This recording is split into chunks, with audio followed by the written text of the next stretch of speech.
the champions. Not the destination, it's the journey. Let's move on to our award predictions. So I'm going to start with one that, look, I don't know how well we can predict this one, but let's start with the Coach of the Year.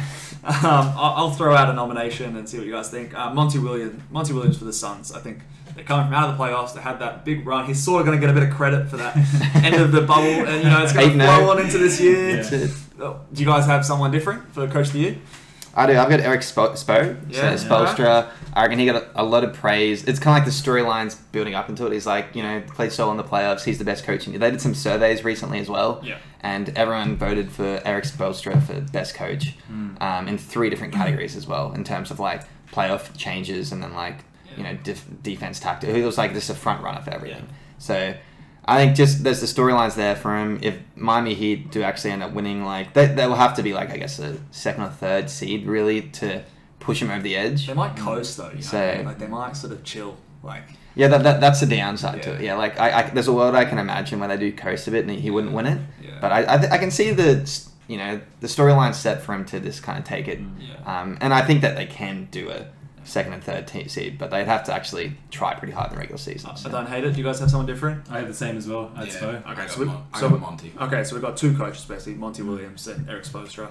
I think Spoelstra was probably the guy I was considering, just because of it's sort of like that narrative kind of thing. Hey, the media and things sort of flowing on from the playoffs, because that's really when you get to see the coach do their stuff. Yeah. It's the playoffs, so it's kind of a award that, it's generally just like, who's done the most with the least. Yeah, most of the least, and if they're winning, where their seeding is kind of thing. That's kind of where. And Nick Nurse built off his last season in the playoffs, obviously, and then he won the Coach of the Year. So it does help. Let's move on for that one. We don't want to spend too long on that. Let's talk about Rookie of the Year. Okay, I'll start. Cal, who do you have for Rookie of the Year? I think it's going to be LaMelo Ball, even though I don't think it probably should be. I reckon it's just going to be everyone's just putting all these highlights out there. So everyone's just going to be covered with LaMelo Ball, and everyone's just going to be on the hype train. And even though he's probably going to... You've got to do the highlight plays to make the highlight. He's probably going to shoot 39% or something from the field. It's going to be atrocious. Hey, that's pretty standard for rookies, though. Not many rookies. Not many people go under 40%. I can totally see that happening. Yeah, I can easily see this going under 40%, and it could be historically. I don't think there's been many Rookie of the Years that have gone under 40%, but I can totally see it happening. But it's just he's an awesome passer. He can create space. And that's where the whole hype's coming from. And the media is just going to absolutely throw off over that shit. They're going to love it. And I reckon it's pretty much a lock just based on that shit. Yeah. So. Do you guys have someone different? No, I've got LaMelo as well. I don't like saying it, but I agree. I think it's going to be just highlight city throughout the entire year. Yeah. It's a strong argument. It's tough to go against the highlight plays. And the Rookie of the Year is the award that, the winning play of the person matters the least. It's more about the stats and the flashes and the highlights. So do you have something different? I know I had a hot take last week. Obi Toppin. I looked more into it. Obi-Wan?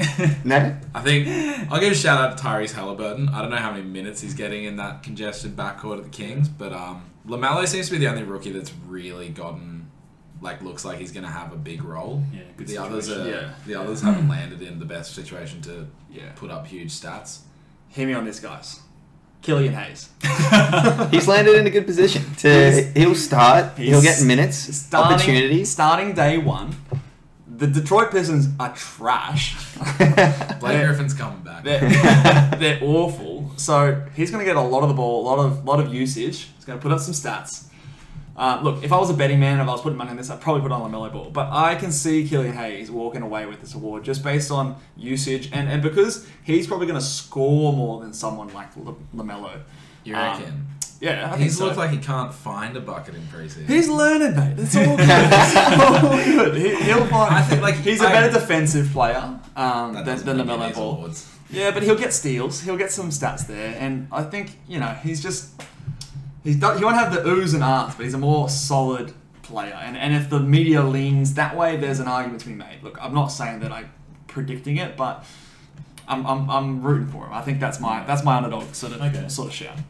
But, like regardless of what LaMelo is going to put up highlights, I still think he's going to get some good numbers, like a good 15, 7, 7 or something like that, or 15 points. I think he's going to be shooting a lot to get that 15. I'm not going. Lonzo's only put up 10 points his first few years, so he knows what he's doing. Like Lonzo, he's a bit more responsible. He's like, I know I'm not a scorer. Yeah, okay. Melo's like, he's just out there. He just chucks free it. balling. Yeah. He just chucks it. I'll throw some names at that. You got Denny Advia, who's projected to potentially start in the Wizards. He's looked good, man. Yeah, so if you start, you get minutes, you could do it, right?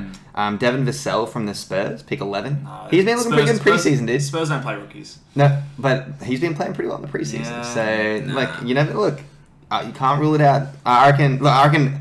My point I'm trying to make is because this draft is so weird, it could be a total flyer. What about James Wiseman? We haven't talked about James Wiseman. Like he's someone that could be starting for a playoff team.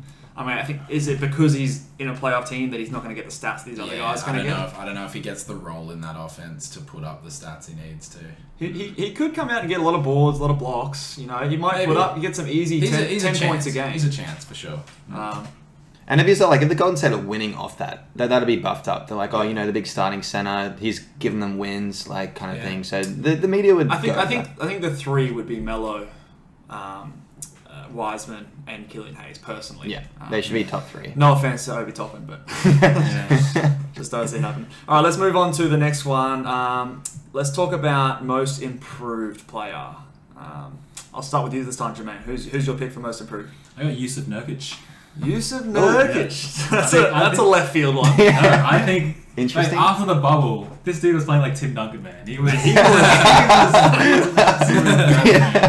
putting up like 22, 10, and like 5 assists, like 2 blocks, 2 steals. Best power forward of all time. Playing center, but I mean, he was. I think he's just super talented, and I think Portland are just so locked in right now. He might be able to generate some hype off that off their winning. I don't hate it. But I'm pretty sure he was already good playing. Yeah, I know what you mean. He already put up 18 and 10 with 2 blocks and 1.5 steals last year. Put up what? Before his injury. Oh, but that was a tiny sample size though. That's like literally just like the bubble, tiny sample. He was still averaging a steal and a block and a half a game the year before. Like he's put up. He's gonna put up godly numbers. 25. What are you predicting here, really? Stats. Pretty much. He's gonna put up 20 and like 10, but like just like steals and blocks as well. Steals, blocks, assists. He gets assists. Yeah. I think he's the Portland Trailblazers' second best player comfortably. Easily. You know, maybe the media doesn't think that because they're still pretty high on CJ McCollum, but if he dominates and asserts that role, I mean, he could get some votes. It's a pretty hot take though. Yeah, I found it. I just thought it was hard to pick of most improved. There's just so many players that could. I can give you a name. I'm sure Michael, you can give us a name too. Shai Gilgeous. Shai Gilgeous-Alexander. That's the one. He should be the favorite. He is the favorite. Look, there's no one on that team. That's the thing. Big Al Horford. He's set up to make an all-star team. He's going to do the Brandon Ingram jump, which I think is what the media thinks is the most impressive. Yeah. That's why Devontae Graham doesn't get any votes, because it's sort of like you haven't done anything. So yes, statistically you've gone up 16 points a game, but your first year was a write-off. And I agree with that take personally. Yeah, that's the right thing. I don't want to reward a rookie to a sophomore season because you're expected to grow. The opportunity is going to be better there. But someone like Shai's minutes are not really going anywhere, but obviously his stats are going to improve, and he's going to be the main focal point on that team. So I think that's more impressive than someone like, let's say, another person who I did consider was Michael Porter Jr. Last year he was in a limited role. He might be getting a lot more minutes now, an opportunity, but he's always been that kind of player. Yeah. So I think that's less impressive. I think the media's already pretty hot on Shai as well. They seem to. For good reason. They fell in love with OKC last year, and Shai got a lot of plaudits. I think it's all set up for him to just take that home. I think I could easily see his assists doubling. Yeah. Points going north of 22, 23 points a game. Yeah. So, I could even see his teammate potentially Basley coming out of nowhere and stealing it. Who knows? Hey, I like me some Basley. He's getting minutes. That's another one of those second-year players, though. Yeah. It's fair. Yeah. So the improvement. It's expected. It's expected. Yeah. Like he hasn't had the opportunity, and now he will. So, are you on Shai for this one, Cal? Shai would be he should be the favorite. Yeah. I if I was going to put money on it, I'd put it on Shai. Yeah. But I also put a few flyers out there. So tell the audience who's your outside flyer. My outside flyer, I got a couple. Yeah. I'll say Markelle Fultz. Yeah. Opportunities there. Yeah. Orlando Magic. They Point guard. No longer have DJ Augustine.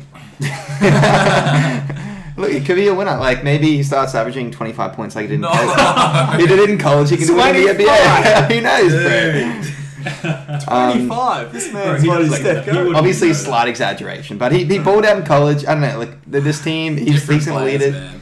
We'll see. We'll And who's see. the other guy? And then OG Anunoby. Yeah? Let's go OG. OG. I reckon if he gets respects on the defensive end, and if he makes a first all-defense kind of team, he'll have to average like kind of 18 points or something as well. But like if he gets that kind of like lockdown defender, So that's all he needs to with do. getting like 18 He just needs points. to make 18 points a game and make the defensive first team NBA. Yeah, he could, but I think that's realistic. He's a lockdown. He can lock people down 100% already. And if it clicks on the offensive end, I can just get more praise because he's like too solid. He's got like both ends of the court. So Yeah, that's a real outside one. Let's move on to the sixth man of the year. I hate trying to predict this one because I don't even know who's going to be coming off the bench by the end of the year. Exactly, yeah. I'm going to throw out my guy who I mentioned before, who looks like he's coming off the bench. Maybe it won't stay this way, but my pick for sixth man is Michael Porter Jr. It looks like they've done the switch the last sort of game in the preseason. Porter Jr. came off the bench and dropped 20 points, and if Barton's going to be starting, I think Porter Jr. is clearly going to be the man in a second unit. Who do they switch for? Like who was playing? Who was starting? Will So Barton. Barton, Will Barton, yeah. yeah. Will Barton started on the bench in the first few games, and then they popped him forward, and it worked pretty good. So I think they look like they're going to go with that, but they could change their mind halfway through the season. So that's why I hate this think award. they do, yeah. How many do you need to start to be uneligible? I don't even know. I think it's like There at is least some half rule. your games. Oh, okay. I think something Yeah. like that. yeah. Yeah, but I'm not sure on the exact criteria. But that's my pick. I know you're hot on Jordan Clarkson, Cal. Look, I've been on record, in previous pods. Jordan Clarkson will win a Sixth Man of the Year award. I'm telling you, he will in his career, and I reckon this is the year. This is the Have you seen that Utah Jazz bench? It's trash. It's just pretty much they throw out 4 guys I don't even know their names with Jordan Clarkson, and just like, dude, just give the ball to Jordan. Hey. Like no one else even shoot the ball. Let's let Jordan just like make his shot. Like, Derek Favors is back there now. yeah, because sets a good he screen. can create his own shot. Can't sets a he? good He's screen. really good at creating his own Sets a shot. good Like, come on. Hey, he's a sound defensive player. I mean, look, you got like Jingles, I guess, come off the bench, but like he's like old now. He's kind of washed. yeah. A good passer. Is he like creating his own shot? This is gonna be this is Jordan Clarkson's year for Sixth Man of the Year. Look, it's probably not a bad shout because that's what this award's about. It's just Yeah. who scores the most points on the bench. Points. And usually it's a guard. I mean, Yeah. last year, Montrezl Harrell did get it, but usually it is a guard. But I just feel like Michael Porter Jr. is a better player than Jordan Clarkson. So, Oh yeah. like, I think he's too good. He's going to be starting. He's going to be Yeah, starting. Yeah, that's I think what he takes the starting role. What about someone like Danilo Gallinari, who looks like he's coming off the bench for the Hawks? You guys, I think he should be starting. oh yeah, but he won't Yeah, be. Who That's is the- starting? The rookie? I think they're starting either Cam Reddish or DeAndre Hunter at small forward, and he's going to be their backup power forward. Yeah, you got John Collins and Capella Yeah. as the front. I think, okay. Yeah, I think they're seeing him as a power forward, and he's going to be backing up Collins. Yeah. That's a good shout. So I- if he comes to the bench, I think he's another guy that I've got penciled in sort of as a. But it's such a deep team. I know he's getting the shots, but I could see it, I guess, because Danilo, like, even coming up He to second scores. unit, he should dominate second Yeah, unit. he'll He should. score. Yeah. Mm. Like, he can put up 20 against first unit Do you team. guys have other players? Who do you I got? went Montrez. Back to Oh, back. yeah. Yeah. Oh, back-to-back years. I think he's got the advantage because it is like a scoring award. I think he can easily. I think Dennis Schroeder and him is going to be a pretty similar combination as Lou Will in terms of just pick and roll. And he's got the advantage of being a big. He gets rebounds, so it's not just like 20 points and then like 2 and 2 that Jordan Clarkson will put Yeah. up. It's like 16 and 8 or something like that. Yeah. And Lakers does inevitably give you an advantage in terms of just hype and like the media. I feel like he'll play less minutes this year, though. I feel like there's better big men around him. Like last year, he was only competing with Zubats for the minutes at centre, whereas he's got Marc Gasol and even Anthony Davis, who should play. I mean, maybe he doesn't because he loves power forward, but he should play minutes at the centre. So I feel like his numbers will go down from last Yeah. year, but maybe it's still enough. That's not a very confident pick. I was looking through and I was just sort of like, I hate this award. Yeah. I got Kyle Kuzma actually. Oh, the Lakers fan. Of course you do. I don't like the pick either, but I think it's just being a Laker. You guys are hot picks today, man. No, I don't think the narrative. I think he's going to just be, being that champion or kind of got that championship glow. He got his extension, He didn't got he? that extension. He's kind of his What's name. he, what's he putting up? What's he averaging? Yeah, what's this winning 6 men a year? I think he's gonna. I think he's gonna put up 18. 18 points a game. Yeah, not much else. With Dennis Schroeder and Marcus Harrell. I think he's going to be his role is going to be bigger than theirs. Right. Just for the Lakers' future. I don't know. That's my least favourite so far, I think. Oh, I mean, I don't like it either. But Yeah. I'm just... last one I want to mention. What about Ricky Rubio? Ricky Rubio looks like he might be coming off the bench at Minnesota. Yeah. I don't know if he scores enough. Yeah, see, that's the thing. Like, they won't give it to him. He probably deserves all those players the most valuable bench player. I would. He's like that Marcus Smart kind of type. Yeah. I mean, probably not as good as Marcus Smart, but that kind of player that impacts winning, sets up his teammates, plays decent defense, but probably won't win the award. Doesn't score. Win. Yeah. He should be starting. He's out. All right, let's move on to the big two, the defensive player of the year. We're going to talk first. Mike, who have you got winning DPOY? Bit of a hot take. I'm going Ben Simmons. Ben Simmons, a guard. I think he got his respect last year, and people went, "All right, this guy is elite," and he made the defensive first team. And this year he makes that next jump, especially with all these trade talks. I think he's coming out this season with something to prove. I like it. Whether he gets traded to Rockets or whatever happens, I think he's going to produce wherever he goes. Might even be better if he leaves Philly. But he's kind of stagnated throughout his career so far. Like, I don't think he's made a big jump. Oh, you look at his stats; he's literally the same player. Literally the But same. I think he just started so well though. He was actually like he was so polished, even defensively as well. Like he was just so it's kind of hard to. I don't mind it. Improve from The one knock there, I'll say Joel Embiid. He has a lot of respect in the league, He and could take if votes. they get hypothetically, if they finish top 3 in defense, I can see some of the media just pushing a lot of the praise to Joel as opposed to Ben. Yeah. So similar to like the Lakers MVP in terms of like LeBron and AD, like last season, they kind of split the vote a bit.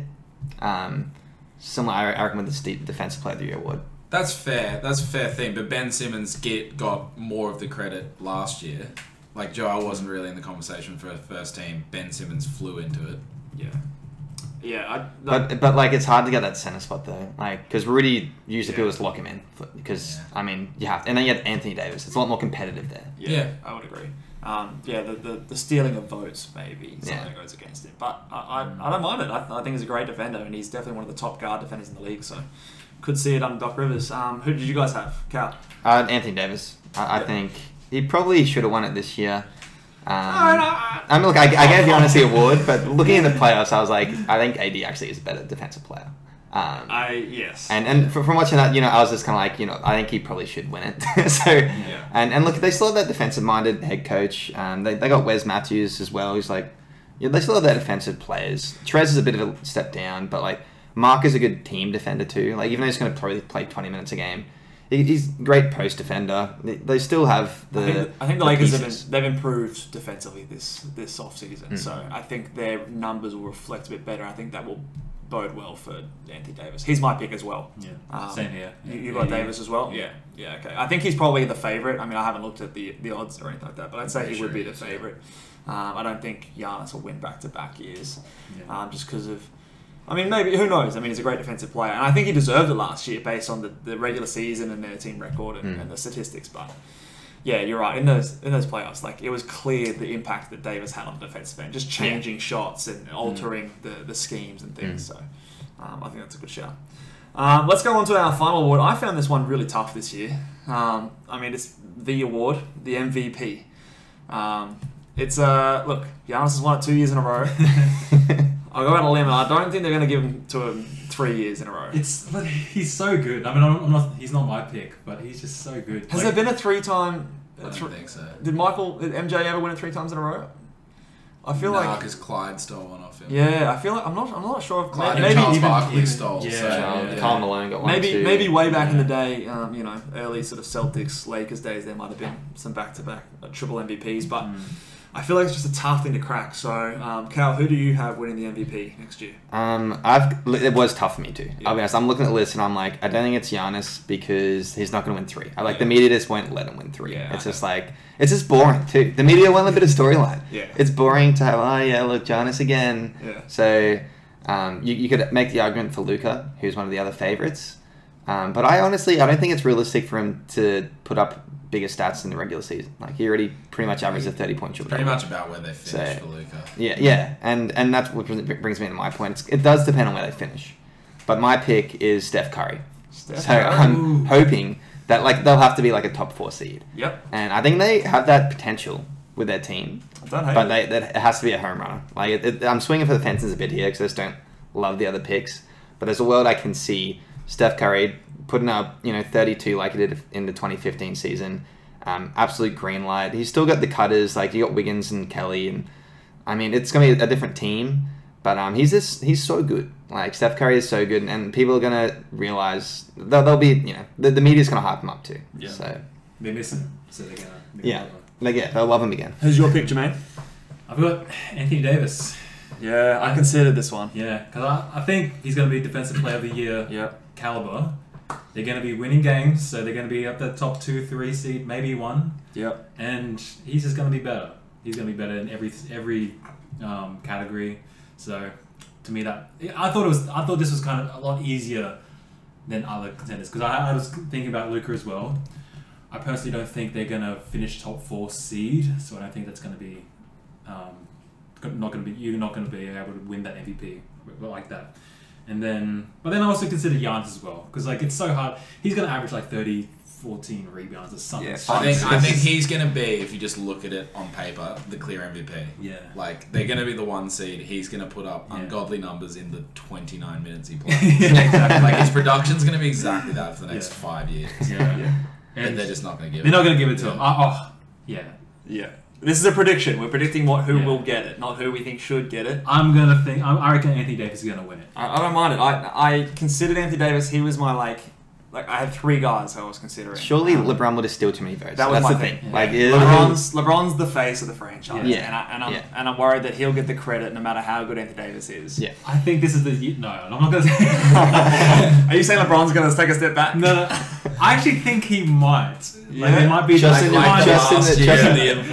regular season. Then I think I can see that and then obviously playoffs. LeBron will be LeBron. I think he's going to take the tiniest step back. They're a better team this year, and that's why I think there's some credit to that because he can afford to take a step back a little bit because players like Schroeder, Marc Gasol, Wesley Matthews that they've brought into the team, Montrezl Harrell can take a little bit of that load. And I feel like LeBron's kind of been hinting towards the AD, kind of. Yeah, he wants AD to win it. Wasn't you think that's like fake friendliness? I don't know. I feel like he genuinely he needs to pass the throne for him to succeed long term and continue winning championships. And that's what I think. If LeBron's smart, he should pass it this year, and Anthony Davis should. Do you have someone different, Mike? Than what? No, I was exactly like Callum. I think you had Steph? Yeah. Really? I considered Luka. I don't trust Porzingis' fitness for them to be do up well there. enough. To be top 4. And I know it's got to be this perfect storm, but I think if they're in that vicinity of 4-5, the media will want to give it to Steph so badly. And his numbers will be as good as Giannis. They adore him. And he is genuinely on his day still a top 3 player in the league. Yeah, I don't mind it. I have trouble putting them up. Like I had them finishing 7th in the West. It's the perfect storm, like Michael said. So they have to really hit that 4 seed. They need to be playing really well, and they need to finish high for that to happen. I literally changed my pick midway while we're talking through this. I did have Luka. You mentioned Steph Curry. I did have Luka, but Cal, your argument of them finishing high, I think it's enough to knock him back. Yeah. His stats are going to be great, but they were last year. Yeah. Kristaps was down for the start of the season. I'm picking Kevin Durant. Oh, interesting. I don't hate it. Look, I have the Nets finishing second. You're hot on the Nets. I'm hot on the Nets, and I think just the addition, because you take that Nets team, they were the 7th seed in the East, but there was a drop off between 6 and 7. They weren't really a part of it was pretty much anyone can make 7. Legit. So I think the addition of Kevin Durant will catapult them into title contention, and I think that just the narrative of him coming back from injury, him having a redemption kind of season, beating the Achilles injury. Yeah. Which is the fairy tale story, the career killer. Yeah. I just think that, and Kevin Durant, man, I've been the biggest admirer of Kevin Durant in his career. I know we did our top 15 players in the NBA. We did it without Kevin Durant included because obviously he was injured. But if he was healthy and if he's the old Kevin Durant, he'd be my best player in the NBA. I just think he's so talented, and he doesn't need the athleticism to score. He can shoot on anyone. He can drop 30 easily, just in his sleep, and it just looks so effortless. So I think there's a bit of narrative there. There's the potential for the Nets to finish high in a weaker Eastern Conference, and he's only got 1. They might want to reward him with a second one. So you got to consider that Kyrie and KD are becoming like the face of fuck the media in the NBA. They're almost at war with them. I think Kyrie has separated himself from Durant in that conversation. I think KD definitely puts himself in that corner of like, I hate the media. Yeah, and, not like as strong. When he won the MVP at OKC, he was like the league's darling. Like everyone loved him. Yeah, he has taken a heel turn. He's really changed from how people view him now. That's true. But what about the move from Warriors to the Nets? Like that could be viewed favorably as like he's no longer in part of that super team anymore. Like it could be, but he's just like how the media loves Steph. It's just he's lost that. Look, no, but you say that, but that Nets team is going to be so fucking exciting to watch. Oh yeah, everyone's going to love it. So everyone's going to be talking about it regardless. Look, he's. I don't hate the pick, but I think like his war with the media really hurts him in like any award race. It's worth mentioning, but I'm kind of in your corner right now, Mitch. You've talked me into it a bit. You convince me out of Luka, I'll convince you when it comes Durant. Let's go, Kevin Durant. Let's go, MVP. You're not just gonna ignore like his Achilles injury, like maybe he looks good. I mean, like, he looks good, but like, he's just gonna play full season. He can shoot and at anyone. Games he can shoot at anyone. But the thing is, I feel like he's either gonna re-injure himself, and obviously this pick wouldn't be good then. But he's either gonna do that, or he's gonna be Kevin Durant. Like I don't see a world where he's just like low 20s. Yeah, I just don't see that world. I mean, I think he's just gonna be Kevin Durant. Like, I agree because he scores so effortlessly. He'll back someone down and shoot over the top of them, like pull up, dribble, like 3-point shots. Like it's just so easy for him. Like he doesn't need to explode. And he genuinely looks explosive. He looks like the that, few highlights. There's like jab steps like blowing by, and then he's had extra time. Someone. He's had extra time to rehab injuries. Yeah. So like John Wall took all that time, and he looks good. Like I think with today's medicine, it looks like if you take enough time. And I think the time off is not like the resting games is not a big deal this year because I think a lot of the superstar players are going to be doing that. So it's not going to be viewed as a negative as maybe in a different year. So I don't think that is going to be weighing him down compared to a normal year. With coronavirus, but I mean, COVID could fuck this all up. He could get contracted or something. I don't know. Like, who knows? But that's my take.